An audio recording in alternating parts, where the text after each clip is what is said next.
Hello and welcome you all to let's crack it the Vishay Gupta. तो guys video को पूरा देखिए, एंड तक वीडियो को देखिएगा। इसमें सब चीज़ें बताई गई हैं, बहुत अच्छे से आपको समझाया गया है, तो आप इसको पूरा अंत तक जरूर देखिएगा। जो भी आपको डाउट आता है, कोई इसमें अगर सजेशन है, फीडबैक है, तो उसको कमेंट सेक्शन में कमेंट करके जरूर बताइएगा। चैनल को सब्सक्राइब जरूर कर दीजिएगा अगर आपने चैनल को सब्सक्राइब नहीं किया है यूट्यूब पे। और टेलीग्राम का लिंक आपको वीडियो के डिस्क्रिप्शन में मिल जाएगा, तो टेलीग्राम को जरूर ज्वाइन करिए। फ्री टेलीग्राम चैनल है, उसको ज्वाइन करना बहुत ज़रूरी है। सारे अपडेट्स वहीं पे आते हैं, सब चीज़ें वहीं पे मिलती हैं, तो उसको ज्वाइन करना बहुत बहुत ज़्यादा ज़रूरी है। कोई भी डाउट है, कोई भी फीडबैक है, तो उसको कमेंट सेक्शन में कमेंट करके जरूर बताइएगा। लेट्स क्रैक इट का ये चैनल जो यूट्यूब पे है, उसको जरूर से जरूर सब्सक्राइब कर लीजिए। यहाँ से सब्सक्राइब का बटन दबा दीजिएगा और यहाँ से सब्सक्रिप्शन के बाद ऑल का बटन भी दबा दीजिएगा, जिससे कि सभी नोटिफिकेशंस आपको रेगुलर बेसिस पे मिलते रहें। ये वाला जो टेलीग्राम चैनल है, इसको जरूर से जरूर ज्वाइन कर लीजिए। ये टेलीग्राम चैनल आपको सर्च करने में मिल जाएगा। जैसे ही आप ये लिखेंगे let's crack it the Vishay Gupta बिना किसी स्पेस के, तो ये चैनल आ जाएगा और इस चैनल को आप ज्वाइन कर सकते हैं। नमस्कार दोस्तों, तो स्वागत है आपका एनसीईआरटी ज्योग्राफी में। क्लास 8th की एनसीईआरटी में पढ़ रहे हैं। बहुत ही इंपॉर्टेंट सीरीज चल रही है गाइस, इसको आप डेली बेसिस पे देखते रहिएगा। बहुत सारी वीडियोस इसकी आ चुकी हैं। क्लास 6th की एनसीईआरटी, क्लास 7th की एनसीईआरटी हम ऑलरेडी कवर कर चुके हैं। क्लास 8th की एनसीईआरटी चल रही है और इसमें भी हम क्लास 8th की एनसीईआरटी का चैप्टर 4 पे हैं। तो अगर आप लोगों ने पिछली वीडियोस नहीं देखी हैं, तो पिछली वीडियोस को जरूर से जरूर देख लीजिएगा। पूरी प्लेलिस्ट बनी हुई है, प्लेलिस्ट को पिन भी कर दिया गया है। अगर आप ऊपर आई देखेंगे तो आई सेक्शन में जो जो आपका प्लेलिस्ट का लिंक है वो भी आ जाएगा, जिससे कि डिस्क्रिप्शन में लिस्ट का लिंक आ जाएगा, जिससे कि आप लिंक पे क्लिक करके जो पूरी प्लेलिस्ट है एनसीईआरटी साइंस की, उसको आप देख सकते हैं। तो बहुत ही एनसीईआरटी ज्योग्राफी की बहुत ही इंपॉर्टेंट सीरीज चल रही है, तो उसको आप देखते रहिएगा लगातार। साथ साथ बताना चाहूँगा गाइस कि एफआरओ मेंस की टेस्ट सीरीज़ के लिए अब आप देख सकते हैं कि एफआरओ मेंस के बहुत ही कम दिन रह गए हैं, तो आप इसकी मिनी टेस्ट सीरीज ज्वाइन कर सकते हैं। पटवारी लेखपाल के एग्जाम के लिए, फॉरेस्ट गार्ड के एग्जाम के लिए टेस्ट सीरीज चल रही है। साथ साथ आरओ सचिवालय के लिए कंप्लीट प्रिपरेशन बैच चल रहा है। साथ साथ जूनियर असिस्टेंट के एग्जाम के लिए भी कंप्लीट प्रिपरेशन बैच चल रहा है। ये दोनों प्राइम बैच चल रहे हैं, आप इनको ज्वाइन कर सकते हैं। डेली करंट अफेयर्स की पीडीएफ्स मिल रही हैं, daily MCQ test practice paid group चल रहा है, तो आप इसको भी ज्वाइन कर सकते हैं। इन सबको ज्वाइन करने के लिए आप 7665804421 पर कॉल या मैसेज कर सकते हैं। चलिए स्टार्ट करते हैं। काफ़ी सारी चीज़ें हम ऑलरेडी कवर कर चुके हैं और आज हमें स्टार्ट करना है कुछ यहाँ से कमर्शियल फार्मिंग से। आज हमें स्टार्ट करना है, यानी कि वाणिज्यिक खेती से आज हमें पढ़ना है। तो देख लेते हैं। तो क्या कह रहा है कि लाइन बाय लाइन पढ़ते हैं। इंग्लिश में लिखा हुआ है, हिंदी में भी लिखा हुआ है, यानी कि आपको समझने में बिल्कुल भी दिक्कत नहीं होगी। हिंदी वाले स्टूडेंट्स, मैं हिंदी में समझाता जा रहा हूँ, आप उसमें देखते जाइएगा। इंग्लिश वाले स्टूडेंट्स को एक एक लाइन भी पढ़ लीजिएगा और आप इसको समझ भी सकते हैं, मेरी बात आप सुन भी सकते हैं। तो in commercial farming crops are grown and animals are reared for sale in market. Simple सी बात है। इससे पहले हमने सबसिस्टेंस फार्मिंग देखी। सबसिस्टेंस फार्मिंग का मतलब ये होता है कि सिर्फ जो अपने जीने योग्य हम खेती करें, यानी कि हम इतना खेती करें, किसान इतनी खेती करे कि उसके परिवार का जो पालन पोषण है वो हो जाए, यानी कि उसको उसके कुछ दाम मिल जाएं। अगर वो मार्केट में बेचता है तो वैसे मार्केट में वो बेचेगा नहीं, उसमें वो क्या करेगा, सिर्फ अपने घर के इस्तेमाल के लिए ही चीज़ों को उगाएगा। कमर्शियल फार्मिंग में बेसिकली क्या किया जाता है कि हम उगाते ही इसलिए हैं कि जिससे कि हम मार्केट में बेच सकें।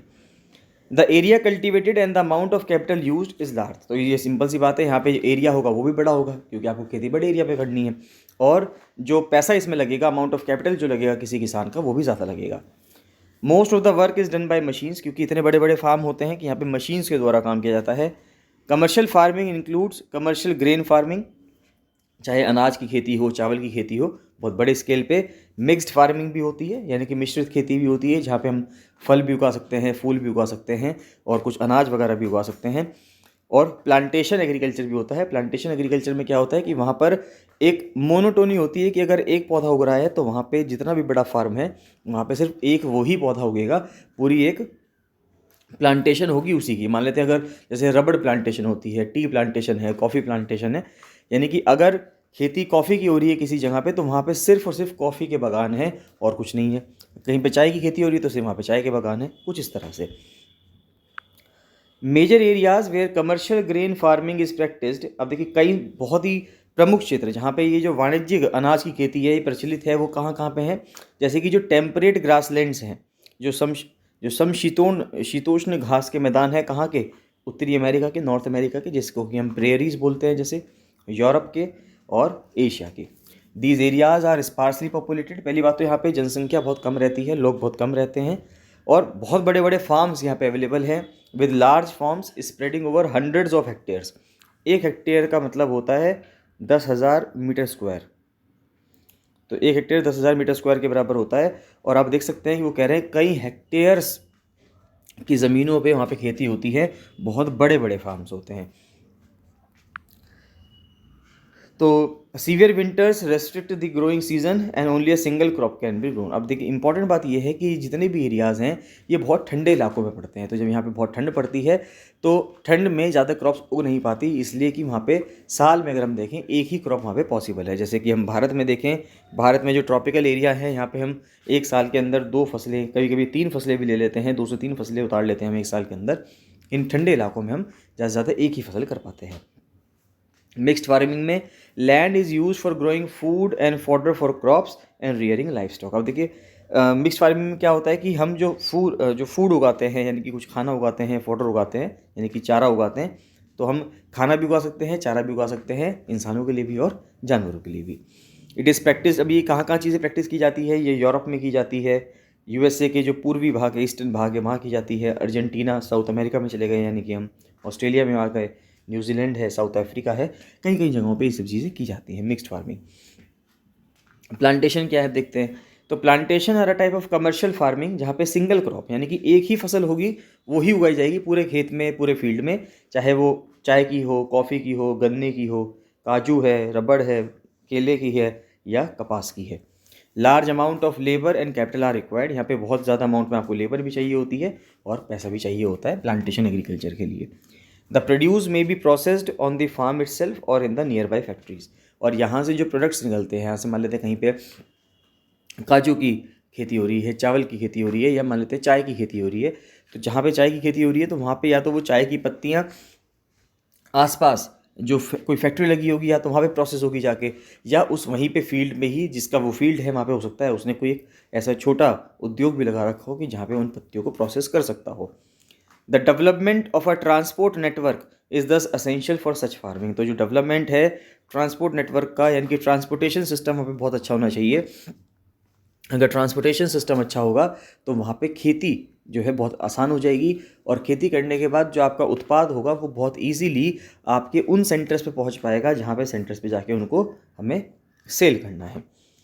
तो major plantations are found in the tropical regions. अब कई सारी प्लांटेशंस हमें कहाँ मिलती हैं, जो ट्रॉपिकल रीजन्स हैं दुनिया के, वहाँ मिलती है। जैसे कि रबड़ है मलेशिया में, तो मलेशिया में रबड़ बहुत बनता है, ब्राज़ील में कॉफ़ी बहुत उगती है, भारत में चाय उगती है, और श्रीलंका में भी चाय उगती है बहुत ज़्यादा। तो ये कुछ एग्जांपल्स हैं कि जहाँ पे प्लांटेशन एग्रीकल्चर बहुत ज़्यादा किया जाता है किसी पर्टिकुलर क्रॉप का।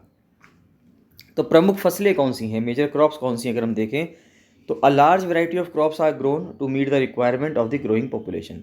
तो जैसे जैसे जनसंख्या बढ़ रही है, तो यानी कि बढ़ती हुई जनसंख्या की आवश्यकता को पूरा करने के लिए कई विभिन्न प्रकार की जो फसलें हैं वो उगाई जाती हैं। Crops also supply raw materials for agro based industries. तो जो क्रॉप्स हैं वो बहुत ज़्यादा रॉ मटेरियल भी प्रोवाइड करता है किस चीज़ के लिए, एग्रो बेस्ड इंडस्ट्रीज़ के लिए, यानी कि जो फसल पे, यानी कि जो भी चीज़ें एग्रीकल्चर पे बेस्ड हैं तो उनके लिए कई सारी इंडस्ट्रीज़ हैं जो उन पे बेस्ड हैं। फॉर एग्जांपल अगर हम बिस्किट मैन्युफैक्चरिंग इंडस्ट्री की बात करें, अब एक इंडस्ट्री है वो बिस्किट बनाती है, बिस्किट बनाने के लिए उसको या तो आटा चाहिए या उसको मैदा चाहिए, और ये दोनों ही चीज़ गेहूं से बनती हैं। तो वो गेहूं उगेगा आपका जब आप एग्रीकल्चर करेंगे, फार्मिंग करेंगे।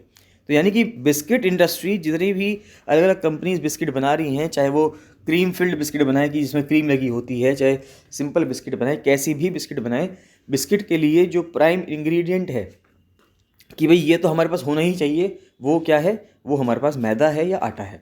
उसके बिना हम बिस्किट नहीं बना सकते। जब उसके बिना बिस्किट बनेगा नहीं, तो पूरी की पूरी इंडस्ट्री, बिस्किट मैन्युफैक्चरिंग इंडस्ट्री किस चीज़ के ऊपर बेस हो गई, आटे के ऊपर बेस हो गई।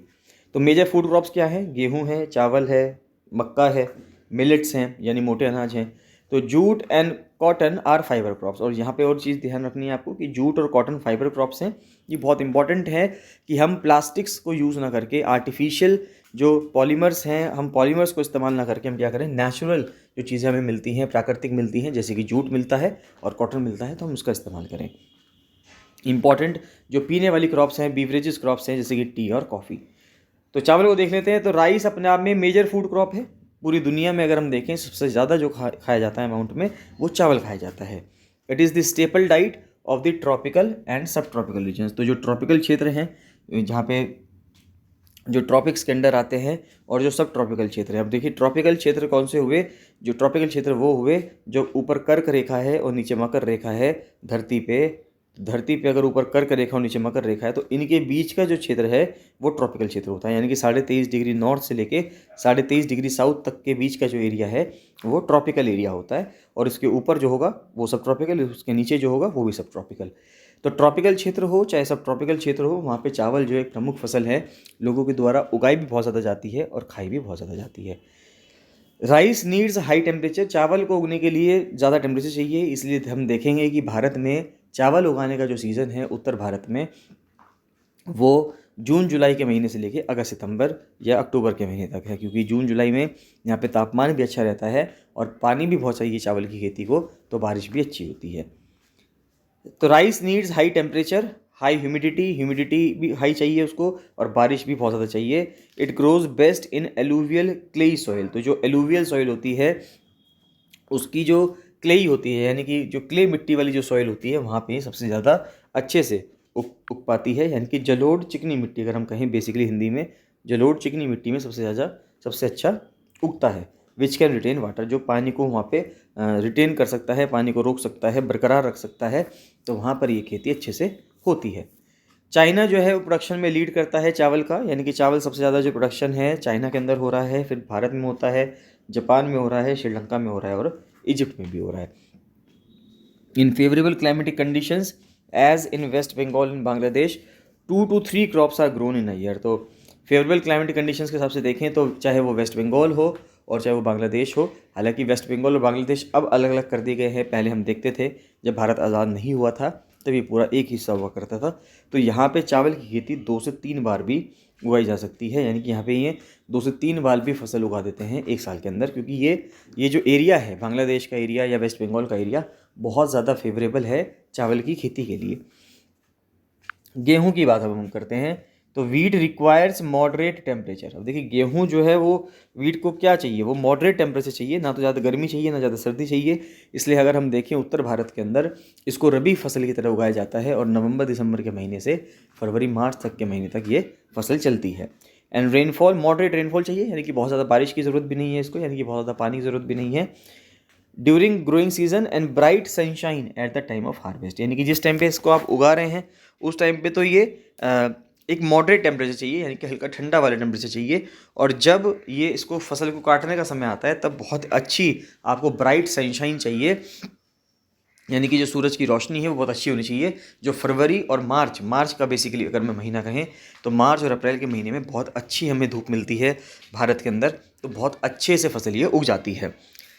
It thrives best in well drained loamy soil, तो यानी कि ये जो है बहुत ज़्यादा जो दोमट मिट्टी है वहाँ पे बहुत ज़्यादा अच्छे से ये उग पाता है।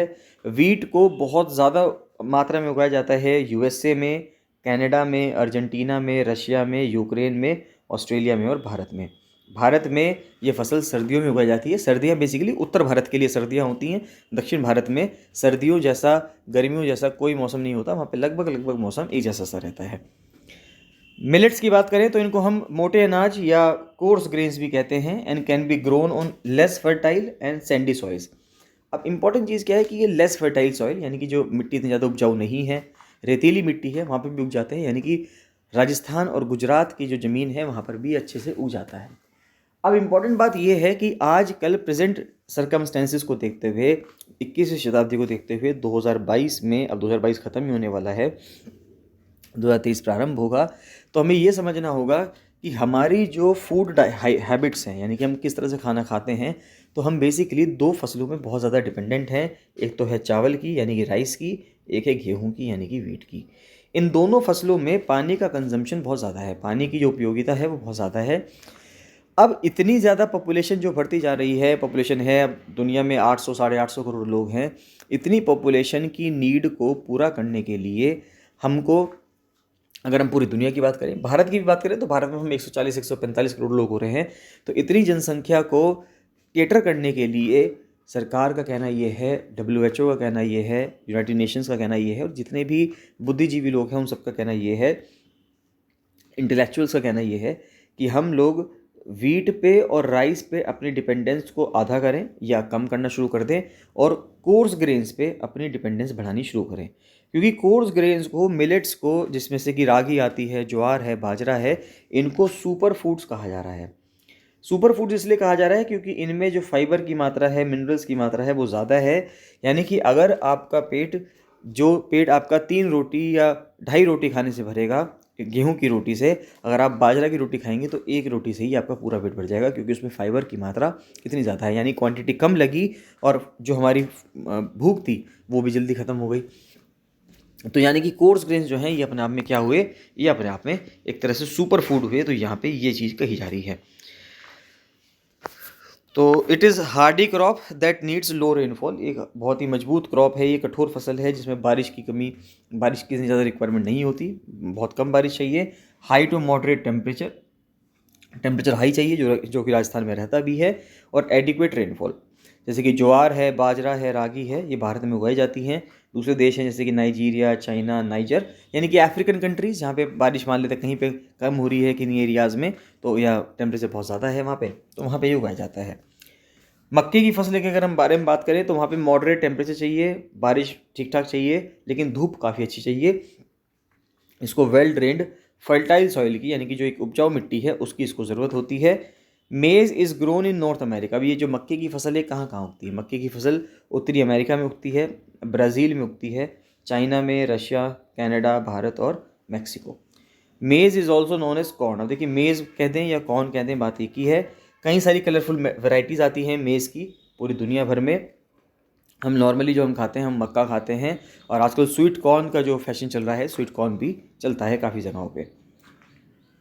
कॉटन की बात अगर हम करें तो कॉटन बहुत ही प्रिय है सभी लोगों को, क्योंकि कॉटन हम खाते नहीं हैं, कॉटन हम पहनते हैं। बचपन से आप देखेंगे तो हम चीज़ें जो पहनते आ रहे हैं, कॉटन की शर्ट्स पहनते आ रहे हैं, कॉटन की टी शर्ट्स पहनते आ रहे हैं। कॉटन के बहुत सारे अलग अलग रूपों में इस्तेमाल होता है, चाहे बेड शीट्स हों, चाहे पिलो कवर्स हों, चाहे अलग अलग चीज़ें जितनी भी हैं, ज़्यादातर चीज़ें किसकी बन रही हैं? ज़्यादातर चीज़ें कॉटन की बनती हैं। तो कॉटन को क्या चाहिए? कॉटन को रिक्वायर्स हाई टेम्परेचर, ज़्यादा टेम्परेचर चाहिए। इसी वजह से आप ध्यान रखिए, ये गुजरात में उगता है। कॉटन जो मेजरली कॉटन होता है वो गुजरात में होता है। बारिश कम चाहिए, अच्छी बात है। 210 फ्रॉस्ट फ्री डेज, अब ये इंपॉर्टेंट चीज़ है। 210 दिन ऐसे चाहिए जहाँ पे फ्रॉस्ट ना हो, यानी कि वहाँ पे कोई भी ऐसा ना हो कि इतनी ठंड पड़ जाए कि जम सी जाए। तो ये फ्रॉस्ट फ्री डेज चाहिए 210 दिन, और ब्राइट सनशाइन चाहिए, यानी कि धूप अच्छी खासी होनी चाहिए वहाँ पे अपनी ग्रोथ के लिए। तो ये ब्लैक सॉइल और जो एलुवियल सॉइल है वहाँ पे सबसे ज़्यादा उगता है। अब ये कुदरत का करिश्मा ही कहें कि मिट्टी काली है, लेकिन उससे जो चीज़ निकल रही है कॉटन, वो बिल्कुल सफ़ेद है, वाइट है।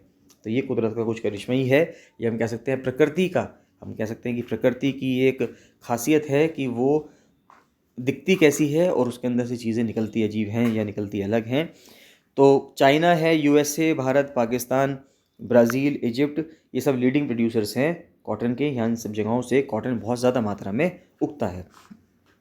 It is one of the main raw material for the cotton textile industry. तो ये बहुत ज़्यादा एक रॉ मटेरियल में से आता है, मेन रॉ मटेरियल है कॉटन टेक्सटाइल इंडस्ट्री का। क्योंकि जो शर्ट्स बनती हैं, कपड़े बन रहे हैं जो आजकल जितने भी, अगर वो नेचुरल फाइबर वाले कपड़े बन रहे हैं, कॉटन से बन रहे हैं कपड़े, तो कॉटन उनके लिए एक मेजर इंग्रेडिएंट हो गया। जूट की अगर हम बात करें तो jute was also known as the golden fibre. Jute को गोल्डन फाइबर भी कहा जाता है, और ये एलुवियल सॉइल में काफ़ी अच्छा उगता है। हाई टेम्परेचर चाहिए इसको, बारिश बहुत ज़्यादा चाहिए, ह्यूमिड क्लाइमेट चाहिए। इस वजह से भारत में जो मेजरली जो जूट उगता है वो कहाँ उगता है? वेस्ट बंगाल में उगता है। The crop is grown in the tropical areas. Bharat और बांग्लादेश इसके लीडिंग प्रोड्यूसर्स हैं। और भारत में भी कौन सा राज्य है? भारत में भी ज़्यादातर वेस्ट बंगाल। कॉफ़ी को क्या चाहिए भाई? कॉफ़ी को गर्म टेम्परेचर चाहिए, एक वेट क्लाइमेट चाहिए, और लोमी सॉइल चाहिए, वेल ड्रेन्ड। हिल स्लोप्स, यानी कि जो पहाड़ के स्लोप्स होते हैं वहाँ पे ज़्यादातर ये उगाया जाता है। ब्राज़ील इसका लीडिंग प्रोड्यूसर है, उसके बाद कोलंबिया आता है, और फिर भारत आता है। भारत में कई राज्य हैं, चाहे वो आंध्र प्रदेश हो, चाहे वो बाबा बुदनगिरी हिल्स हो कर्नाटका की, और कुछ उत्तराखंड का क्षेत्र है। कई कई अलाव जगहों पे ऐसी चीज़ें देखी गई हैं जहाँ पे कॉफ़ी उगाई जा रही है। अब बात ये आती है कि इस कॉफ़ी के प्लांट को डिस्कवर किसने किया सबसे पहले? तो इसके कई सारे वर्जन्स हैं कि भाई कॉफ़ी को किसने डिस्कवर किया। कई लोग कुछ बोलते हैं, कई लोग कुछ बोलते हैं। एक बात आती है, उसको समझ लेते हैं, जो एनसीईआरटी ने भी अपनी किताब में लिखा है, तो वो समझनी बहुत इंपॉर्टेंट है। 850 AD में अगर हम देखें, यानी कि क्राइस्ट के जन्म के 850 साल बाद, कल्दी करके एक अरब गोट हर्डर हुआ करता था, यानी कि अरब का एक गोट हर्डर था, यानी कि जो अपनी बकरी चराने वाला व्यक्ति था, who was puzzled by the queer antics of his flock, tested the berries of the evergreen bush on which the goats were feeding. अब इस तरह से समझिए कि एक बार एक व्यक्ति अपनी उसकी जो बकरियां थी उन्हें चरा रहा था एक पहाड़ पे। तो जब वो वहाँ चरा रहा था तो वहाँ पे जो उसका जो झुंड था, उसकी बकरियों का जो झुंड था, जब उसने वहाँ पे कुछ बेरीज खाई, उस वहाँ पे कुछ बेरी या कुछ फल लगे हुए थे, जब उन फलों को खाया उसकी बकरियों ने, तो उनके अंदर कुछ अजीब सी चीज़ें होने लगी, अजीब सी सेंसेशंस होने लगी। तो जब उन्होंने देखा कि भाई ये तो कुछ एक अलग ही अनुभव है, यानी कि आनंद की भावना वहाँ पे फील हो रही थी, सेंस ऑफ एक्सिलरेशन वहाँ पे फील हुआ, जब उसने भी उसको खाया तो उसको लगा कि ये बहुत टेस्टी चीज़ है और यहाँ पर हम जो कॉफ़ी की प्लांटेशन है वो कर सकते हैं। तो इसलिए are proclaimed his discovery to the world. तो अब इस वजह से कॉफ़ी की जो डिस्कवरी है वो हुई थी, यानी कि कॉफ़ी की डिस्कवरी किसने करी थी? एक अकॉर्डिंग टू हम एक सेंसेशन के अकॉर्डिंग कह सकते हैं कि अरब गोट हर्डर के द्वारा हुई थी। नेक्स्ट आता है चाय के ऊपर। अगर हम बात करें तो चाय भी अपना आप एक बीवरेज क्रॉप है जो कि प्लांटेशन के रूप में उगती है, यानी कि बहुत बड़ी मात्रा में उगाई जाती है। इसको एक ठंडा क्लाइमेट चाहिए, वेल डिस्ट्रीब्यूटेड हाई रेनफॉल चाहिए through out the year for the growth of its leaves, यानी कि उसकी पत्तियों का जो विकास होता है, चाय की पत्तियों का विकास, उसके लिए उसको ठंडा एक तापमान चाहिए और बारिश चाहिए कि साल भर उसके सालाना बारिश वहाँ पे अच्छी खासी होती रहे। वहाँ पे वेल ड्रेन्ड लोमी सॉइल की ज़रूरत होती है, जेंटल स्लोप्स हों, यानी कि हल्के हल्के पहाड़ पे ऐसे स्लोप्स हों जहाँ पर खेती की जाती है। Labour in large number is required, यहाँ पे पत्तियों को तोड़ने के लिए बहुत बड़ी मात्रा में जो लोग हैं, जो रिक्वायरमेंट है लेबर की वो रहती है। चाहे केनिया है, भारत है, China, Sri Lanka best quality tea उगाते हैं पूरी दुनिया में। Food security exists when all people at all times have access to sufficient safe and nutrition food. अब देखिए कई बार सवाल उठता है कि फूड सिक्योरिटी का, तो अगर आपसे पूछा जाए कि फूड सिक्योरिटी होती क्या है, यानी कि खाद्य सुरक्षा कब होती है, तो खाद्य सुरक्षा का मतलब ये है कि हमें ये ना सोचना हो कि कल को हमारा चूल्हा कैसे चलेगा, कि कल को क्या दिक्कत है। यानी कि मैं आपको 3 वर्ड्स बोलता हूँ, आप उनको देखिएगा। 3 वर्ड्स हैं। एक वर्ड आता है अफोर्डेबिलिटी, या अगर हम देखें सबसे पहले आता है अवेलेबिलिटी। फिर इनका मीनिंग मैं आपको समझाऊंगा। सबसे पहले आता है अवेलेबिलिटी, अवेलेबिलिटी के बाद आता है एक्सेसिबिलिटी, और उसके बाद आता है फिर अफोर्डेबिलिटी। तो देखिए ये 3A फैक्टर है। अब इसका मतलब क्या है देखें। सबसे पहली बात तो क्या आपके पास अनाज अवेलेबल है, यानी अगर मेरे पास अनाज ही अवेलेबल नहीं है, खाने के लिए चीज़ें ही अवेलेबल नहीं है, तो किस बात की फूड सिक्योरिटी। सबसे पहली बात तो अवेलेबिलिटी होनी चाहिए, उपलब्धता होनी चाहिए कि मेरे पास चीज़ें उपलब्ध हैं या नहीं है। उसके बाद एक्सेसिबिलिटी, क्या मैं वहाँ तक पहुँच पा रहा हूँ उसको लेने के लिए, यानी मैं एक्सेसिबल हूँ या नहीं हूँ। तो अगर मैं एक्सेसिबल हूँ तो अच्छी बात है, यानी वो चीज़ें मेरे प्रेजेंस में है। मान लेते हैं एक व्यक्ति बिहार के गांव का एक व्यक्ति है जिसके जो खाना चाहता है, यानी कि वो चाहता है कि उसको भोजन मिले, अनाज मिले, लेकिन मान लेते हैं कि वहाँ पर अवेलेबल तो है लेकिन वो कुछ दूरी पे अवेलेबल है, वो वहाँ तक जा ही नहीं पा रहा, एक्सेसिबल ही नहीं है उसके वहाँ पे जाने के लिए। अगर वो एक्सेसिबल ही नहीं है तो उस खाने के प्रेजेंस होने का भी कोई फ़ायदा नहीं है, क्योंकि वो खरीद तो पाएगा नहीं। उसके बाद बात आती है अफोर्डेबिलिटी की। क्या मैं अवेलेबल हो गया, उपलब्ध हो गया, मैं वहाँ तक जा भी सकता हूँ खाना लेने के लिए, लेकिन क्या मेरे पास इतने पैसे हैं कि मैं उसको खरीदने जा सकता हूँ कि नहीं जा सकता, यानी क्या मैं उसको अफोर्ड कर सकता हूँ। अब ये तीनों चीज़ें ही फूड सिक्योरिटी को डिफाइन करती हैं कि खाना अवेलेबल है या नहीं सबसे पहले, फिर आप वहाँ पे उसको लेने के लिए जा सकते हैं नहीं जा सकते, एक्सेसिबल है या नहीं है, और उसके बाद क्या बाद में आप खाने को अफोर्ड कर सकते हैं। गेहूँ खरीदना एक गरीब व्यक्ति के लिए, क्या गेहूँ खरीदना अफोर्डेबल हो सकता है? तो अगर ये आप कर सकते हैं, ये तीनों चीज़ें अगर आप कर सकते हैं तो ही उसको हम फूड सिक्योरिटी में काउंट करेंगे। तो फूड सिक्योरिटी का मतलब ये हुआ कि जब सभी लोग सभी समय पे उनके पास एक सफिशेंट अमाउंट में खाना होगा, यानी कि वो पर्याप्त मात्रा में खाना होगा, सुरक्षित और न्यूट्रिशियस यानी कि पौष्टिक भोजन उनके पास अवेलेबल होगा उनकी डाइटरी नीड्स को पूरा करने के लिए, and food preferences for an active and healthy life के लिए। तो यहाँ पर हम देखेंगे कि वो फूड सिक्योरिटी उनकी सक्सेसफुल हो जाएगी। चैप्टर 5 यानी कि इंडस्ट्रीज़ को हम स्टार्ट करेंगे वीडियो नेक्स्ट वीडियो में गाइस। तो आपको वीडियो कैसी लग रही है ज़रूर से ज़रूर बताइएगा, और अगर आपको पसंद आ रही है तो लाइक एंड शेयर जरूर कीजिएगा। चलिए बाकी मिलते हैं नेक्स्ट वीडियो में। So thank you and bye bye.